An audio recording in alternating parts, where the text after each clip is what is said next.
ജനങ്ങൾ ഈ പ്രഖ്യാപനങ്ങളിൽ കുടുങ്ങിപ്പോയി. എക്കണോമിക്സ് കൃത്യമായി തിരിഞ്ഞിട്ടില്ല. ഈ കേരളത്തിൽ പിന്നീട് 5 കൊല്ലം ഈ കേരളത്തിൽ കാര്യമായി ഒന്നും നടന്നില്ല. മിടുക്കന്മാർ തെരഞ്ഞെടുപ്പ് തോറ്റുപോയത്. അതുകൊണ്ട് നിങ്ങൾ ബേജാറാവേണ്ട കാര്യമില്ല. അവിടെ TM ജേക്കബിന്റെ മകൻ ഒരു 4 ലക്ഷം വോട്ടിന്റെ തെരഞ്ഞെടുപ്പ് കഴിഞ്ഞിട്ട് വീണ്ടും നമ്മൾ ഒരു പുതിയോദ്യങ്ങൾ വിളിക്കണം. ഉണ്ടായിരിക്കില്ല.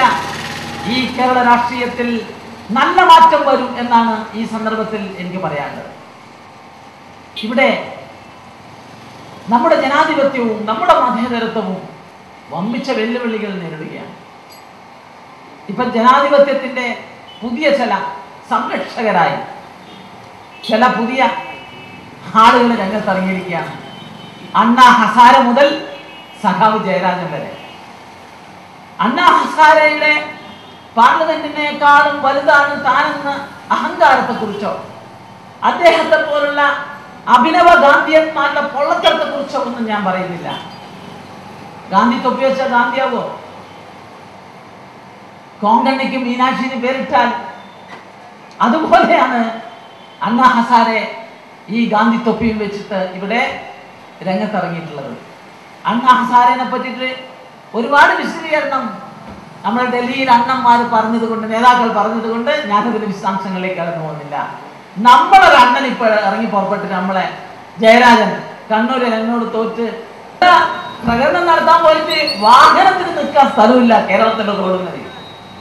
ഞാൻ കൃത്യമായി പറയുന്നു, കേരളത്തിലെ ഇടുങ്ങിയ റോഡുകളുടെ ഉത്തരവാദി ആരാണെന്ന് ചോദിച്ചാൽ അച്യുതാനന്ദനും കമ്മ്യൂണിസ്റ്റുകാരുമാണ്. 12 വർഷം മുമ്പ് ആന്റണി കേരളത്തിന്റെ മുഖ്യമന്ത്രി ആയിരിക്കുമ്പോൾ ഈ കേരളത്തിൽ നല്ല റോഡുകൾ വേണം എന്ന് ചിന്തിച്ചു.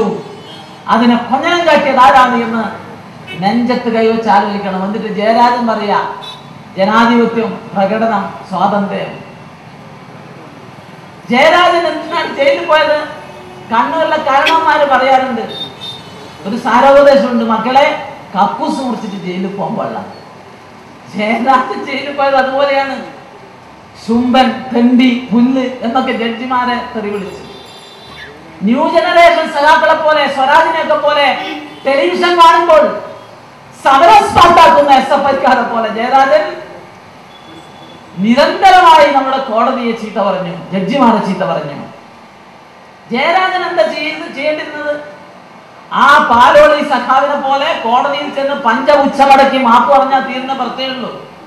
എന്നിട്ടാണ് വലിയ പോരാളിയുടെ ജനാധിപത്യ പോരാട്ടത്തിന്റെ നേരവകാശി എന്ന് പറയുന്ന ജയരാജ കമ്മ്യൂണിസ്റ്റുകാർ അധികാരത്തിൽ വന്ന രാജ്യങ്ങളിൽ പാതയോരത്ത് പോയിട്ട് മൈതാനത്ത് വരെ ജാഥ നടത്താൻ പറ്റില്ല. ചൈനയിൽ പ്രകടനം നടത്തി, തിയാൻമെൻ സ്ക്വയറിൽ പ്രകടനം നടത്തിയ വിദ്യാർത്ഥികളെ കൂട്ടക്കൊല ചെയ്തത് നാം സമീപകാല ചരിത്രത്തിൽ പഠിച്ചിട്ടുണ്ട്. ജയരാജൻ അന്ന് പാർട്ടി ക്ലാസ് എടുത്ത എന്താണെന്നറിയോ? നമുക്കുള്ള വിദ്യാർത്ഥികൾക്ക് അത് പ്രതിവിപ്ലവമാണ് എന്ന് പറഞ്ഞ്, അത് അമേരിക്കൻ സാമ്രാജ്യത്വത്തിന്റെ കുത്തിത്തിരിപ്പാണെന്ന് പറഞ്ഞ് ക്ലാസ് എടുത്ത ആശാനാണ് ജയരാജൻ. നിങ്ങളെ ജനാധിപത്യ പോരാട്ടമൊന്നും ഈ നാട്ടിലെ ആളുകൾ വിശ്വസിക്കാൻ പോകുന്നില്ല, നിങ്ങൾക്ക് ധാർമ്മികമായി യാതൊരു അവകാശവുമില്ല എന്ന് പറയാൻ ആഗ്രഹിക്കുകയാണ്. പ്രിയപ്പെട്ടവരെ, നമ്മുടെ അഭിപ്രായ സ്വാതന്ത്ര്യം, നമ്മുടെ ജനാധിപത്യം, അതിനെക്കുറിച്ച് ഒരുപാട് ചിന്തകന്മാരും സാഹിത്യകാരന്മാരും കവികളും പുകഴ്ത്തിപ്പാടിയിട്ടുള്ള ഒരു മഹാജനാധിപത്യമാണ്. മഹാത്മാഗാന്ധി മുതൽ പണ്ഡിറ്റ് ജവഹർലാൽ നെഹ്റു വരെ, സുഭാഷ് ചന്ദ്രബോസ് വരെ സ്വന്തം ചങ്കിലെ ചോര കൊടുത്ത് ആരംഭിച്ച ഒരു മഹാജനാധിപത്യത്തിന്റെ ചരിത്രമാണ് നമ്മുടെ രാജ്യത്തിനുള്ളത്. ആ പാരമ്പര്യമാണ് കച്ചടി പ്രഭാകരനെ പോലുള്ള ആളുകൾക്കുള്ളത് എന്ന് നാം തിരിച്ചറിയേണ്ടതുണ്ട്. അതിന്റെ നേരവകാശികളാണ് രാഹുൽ ഗാന്ധി മുതൽ ബിജു വരെയുള്ള നേതാക്കൾ എന്ന് നാം തിരിച്ചറിയേണ്ടതുണ്ട്. ഈ രാജ്യത്തിന്റെ ജനാധിപത്യത്തെ കുറിച്ച് അതിമനോഹരമായി പറഞ്ഞ ഒരു മനുഷ്യൻ അമേരിക്കൻ പ്രസിഡന്റ് ബാരക് ഒബാമയാണ്.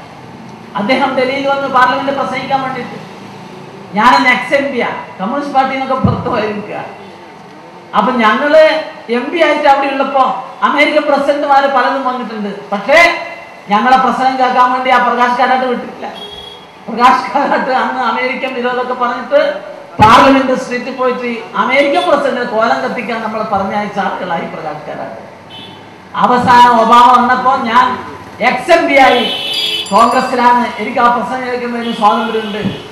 ഞാൻ പോയി പാർലമെന്റ് താഴേക്ക് നോക്കുമ്പോൾ കാണാം സാക്ഷാൽ പ്രകാശ് കാരാട്ടിന്റെ കെട്ടിയോള് ബൃന്ദ കാരാട്ട് ഈ പ്രസംഗം കേട്ടിട്ട് കൈയടിക്കുന്നത്. അദ്ദേഹം രാജ്യസഭ MP ആണ്. നമ്മുടെ രാജീവനും രാജേഷും ഒക്കെ ആൾ ഇരുന്നിട്ട് ഇങ്ങനെ കണ്ണുവീഴ്ച നിൽക്കുകയാണ് ആ മനോഹരമായ പ്രസംഗം കേട്ടിട്ട്. എന്താണ് ഒബാമ പറഞ്ഞത്? ഒബാമ പറഞ്ഞു, ലോകത്തിലെ ഏറ്റവും വലിയ ജനാധിപത്യ രാജ്യത്തിൽ നിന്നാണ് ഞാൻ വരുന്നത്. പാരമ്പര്യമുള്ള അമേരിക്കൻ ജനാധിപത്യത്തിന്റെ ഭൂമികയിൽ നിന്നാണ് ഞാൻ ഇവിടെ വന്നത്. പക്ഷെ ഇവിടെ വന്നപ്പോൾ ഞാൻ ആശ്ചര്യപ്പെട്ടു പോയി. ഞാൻ പറയുന്നു, ലോകത്തിലെ ഏറ്റവും വലിയ ജനാധിപത്യ രാജ്യം നിങ്ങളുടേതാണ്, ഇന്ത്യക്കാരുടേതാണ്. 72 കോടി വോട്ടർമാർ, 14 ലക്ഷം ബൂത്തുകൾ, അവിടെ ക്യൂ നിന്ന് ആളുകൾ വോട്ട് ചെയ്യുന്നു. 28 ലക്ഷം ഉദ്യോഗസ്ഥർ, 10,000-കണക്കിന് സ്ഥാനാർത്ഥികൾ, ലക്ഷക്കണക്കിന് പ്രവർത്തകർ. ഈ പാർലമെന്റിൽ പാവങ്ങളുണ്ട്, പണക്കാരുണ്ട്, തൊഴിലാളിയുണ്ട്, കൃഷിക്കാരുണ്ട്, മുതലാളിയുണ്ട്. എന്തിനേറെ പറയുന്നു, ലോകം മുഴുവൻ ജനാധിപത്യത്തെയും പാർലമെന്ററി സംവിധാനത്തെയും എതിർക്കുന്ന കമ്മ്യൂണിസ്റ്റുകാർ വരെ ഈ പാർലമെന്റിൽ ഉണ്ട് എന്ന് ഒബാമ മനോഹരമായ തന്റെ ഇംഗ്ലീഷ് പ്രസംഗം കവിത പോലെ മനോഹരമായി അവിടെ പ്രസംഗിച്ചു. അധികരിച്ചുകൊണ്ടിരിക്കുന്ന രാജ്യമല്ല ഇന്ത്യ, വികസിച്ചു കഴിഞ്ഞിരിക്കുന്നു. നേതൃത്വമാണ് കോൺഗ്രസിനുള്ളത്. അതുകൊണ്ടാണ് സോണിയാഗാന്ധി മഹാത്മാഗാന്ധിയുടെ പേരിൽ തൊഴിലുറപ്പ് പദ്ധതി, 150 കൂലി, 100 റൈറ്റ് ടു ഇൻഫർമേഷൻ. അങ്ങനെ ഈ നാട്ടിലെ സാധാരണ ജനിക്കുന്നു. ശരിയാണ് ഒബാമ പറഞ്ഞത്, അമേരിക്കയിലെ ജനസംഖ്യയേക്കാൾ 3 ഇരട്ടി